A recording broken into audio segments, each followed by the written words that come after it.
Sri Lanka dengan nama resmi Republik Sosialis Demokratik Sri Lanka yang terletak di pesisir tenggara India, merdeka pada tanggal 4 Februari 1948 dan menjadi anggota Negara Persemakmuran. Ibu kota bernama Srijaya Wardena Putra yang terletak di Colombo, yaitu salah satu kota terbesar yang ada di Sri Lanka. Sri Lanka terkenal dengan negara penghasil teh, kopi, berlian, kelapa, karet, dan kayu manis, sehingga Sri Lanka sering disebut sebagai permata Samudra Hindia yang dikarenakan bentuk dan keindahan alamnya. Penduduk Sri Lanka, 75% bersuku Sinhala dengan mayoritas beragama Buddha, dan 18% lainnya suku Tamil dengan mayoritas beragama Hindu.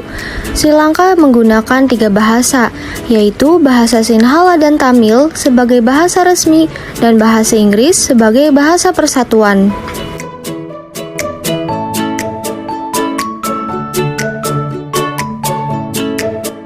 Negara Sri Lanka merupakan salah satu negara yang memberikan fasilitas pendidikan penuh kepada masyarakatnya. Tetapi tidak sedikit warga lokal Sri Lanka ternyata tidak menggunakan sepenuhnya. Selain itu, sistem pendidikan di Sri Lanka dapat dikatakan belum mumpuni untuk memberikan akses pendidikan yang baik kepada masyarakatnya. Dari permasalahan tersebut, pemerintah Sri Lanka sedang berusaha untuk menghadirkan pendidikan vokasi untuk memberikan akses pendidikan kepada generasi muda yang tidak memiliki kesempatan untuk melanjutkan pada tingkat universitas. Adanya pendidikan vokasi ini memiliki tujuan untuk memberikan pengetahuan baru dan melatih para pelajar untuk mempelajari bidang teknis seperti teknik elektrik, desain, dan lainnya. Sistem pendidikan di negara Sri Lanka terbagi menjadi 5 tingkatan. Yang pertama ada pendidikan dasar. Pendidikan ini berlangsung selama 5 hingga 6 tahun, yaitu kelas 1 sampai 5, yang selanjutnya diikuti oleh ujian kelulusan nasional atau biasa dikenal sebagai ujian beasiswa.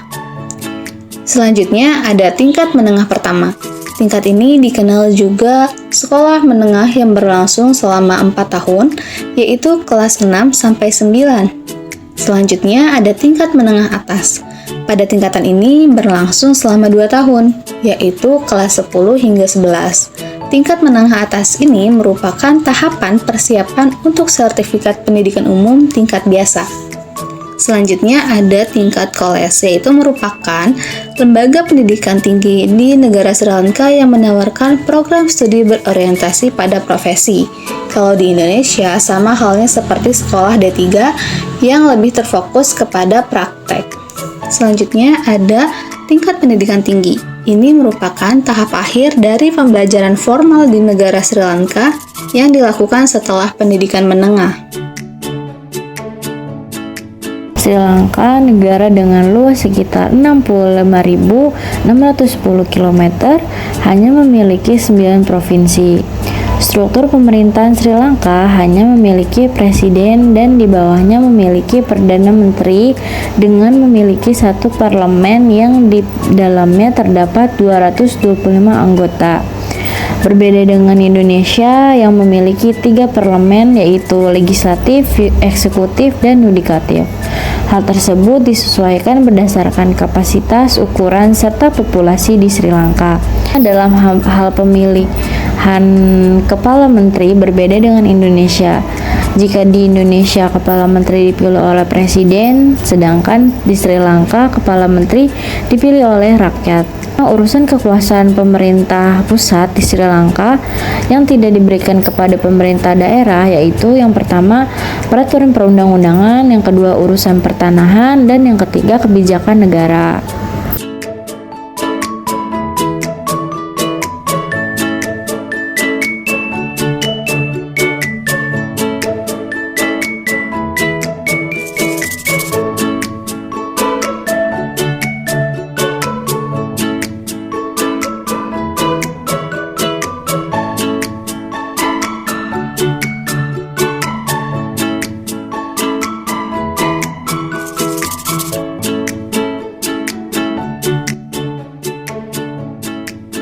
Yang pertama, kondisi sosial. Kesenjangan sosial di negara Sri Lanka merupakan salah satu masalah pada kondisi sosial yang ada. Kesenjangan ini sangat terlihat jelas membedakan antara masyarakat menengah ke bawah dengan masyarakat kalangan atas yang menyebabkan munculnya ketidaksetaraan. Kurangnya lapangan pekerjaan di Sri Lanka menimbulkan angka pengangguran yang tinggi. Hal ini terjadi karena para masyarakat lokal hanya ingin bekerja di sektor pemerintahan saja, dan juga masih kurangnya dukungan dari pemerintah Sri Lanka terhadap pemberdayaan wirausaha di Sri Lanka. Sama seperti di Indonesia, Sri Lanka juga menghadapi masalah maraknya korupsi dan juga penggunaan agama dalam aspek politik.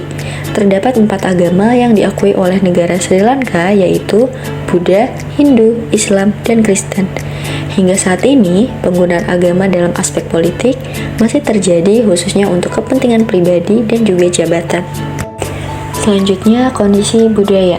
Sri Lanka merupakan negara yang memiliki potensi pariwisata menjanjikan, terkhusus pada kecantikan alam, keragaman sumber daya, dan warisan budaya yang telah ada dari berabad-abad lamanya, yang merupakan salah satu keunggulan bagi negara Sri Lanka. Selain itu, Sri Lanka juga dinobatkan sebagai salah satu negara yang ramah dan aman untuk para pengunjung, termasuk perempuan yang melakukan perjalanan secara mandiri. Budaya Sri Lanka dan Indonesia hampir sama, karena pada zaman penjajahan Belanda, banyak orang Indonesia yang dikirim ke Sri Lanka untuk ditahan. Pada akhirnya, orang-orang Jawa atau Indonesia yang berada di Sri Lanka tersebut mendirikan sebuah komunitas yang dikenal dengan nama Komunitas Jawa atau Ja Community. Komunitas ini yang akhirnya mengenalkan budaya Indonesia pada warga lokal Sri Lanka seperti budaya sarung, bisnis, dan lainnya. Selain itu, banyak kesamaan pengucapan kosakata antara bahasa Indonesia dan bahasa yang digunakan di Sri Lanka. Contohnya, seperti kata sepatu, duka, rumah, dan lainnya.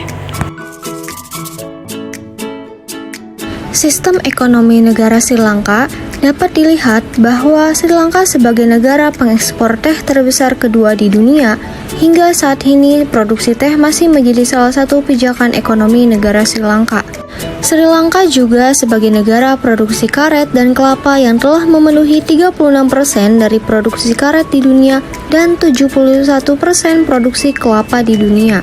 Tidak hanya itu, Sri Lanka juga merupakan negara kaya akan rempah, hasil laut, tekstil, dan berbagai jenis batu mulia seperti safir, mirah, delima, zamrud, berlian, akik, dan batu mulia lainnya.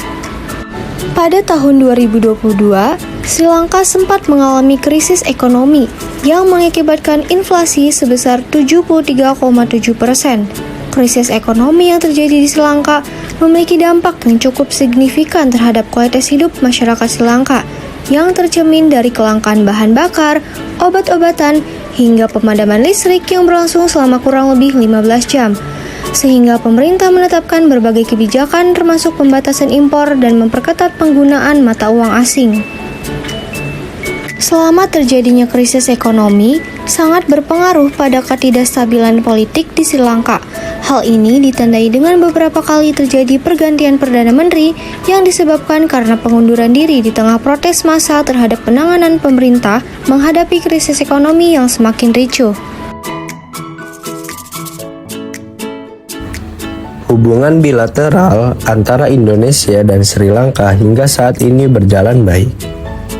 Hubungan baik kedua negara ini diwujudkan dalam bentuk kegiatan-kegiatan KBRI Kolombo dan masyarakat Indonesia yang berada di Sri Lanka serta sebaliknya yang disebut sebagai Friendship Association atau SLIFA dan Sri Lanka Indonesia Business Council atau SLIBC. Saat ini sudah ada 15 perusahaan besar Sri Lanka yang berinvestasi di Indonesia, yaitu perusahaan mangrove, kelapa, kimia, logistik, manufaktur, dan lainnya. 15 perusahaan ini telah memiliki sekitar 10.000 karyawan orang Indonesia, dan itu merupakan hal baik bagi Indonesia. Sri Lanka sedang mencoba untuk memulai perjanjian perdagangan preferensial dengan Indonesia untuk meningkatkan perdagangan. Indonesia dan Sri Lanka memiliki kerjasama di bidang militer, seperti pada program pelatihan bersama. Dan kunjungan peneliti militer Sri Lanka ke Indonesia yang biasanya dilaksanakan di Universitas Pertahanan. Dan pada saat yang sama, peneliti militer Indonesia pun berkunjung ke Sri Lanka untuk belajar. Peluncuran perundingan Indonesia dengan Sri Lanka atau PTA ISL PTA akan mencakup perdagangan barang dan sejumlah bidang lain yang disepakati bersama dengan tujuan mendapatkan manfaat bersama sambil menghormati kepentingan dan kebutuhan masing-masing pihak. ISL PTA dapat menciptakan akses pasar yang akan meningkatkan perdagangan bilateral di tengah perlambatan ekonomi dan berbagai tantangan lainnya. Investasi ekonomi biru. Proyek ekonomi biru yang sedang dikembangkan bersama Sri Lanka meliputi industri pariwisata berbasis kelautan, eksplorasi mineral bawah laut, dan juga pengembangan teknologi biru.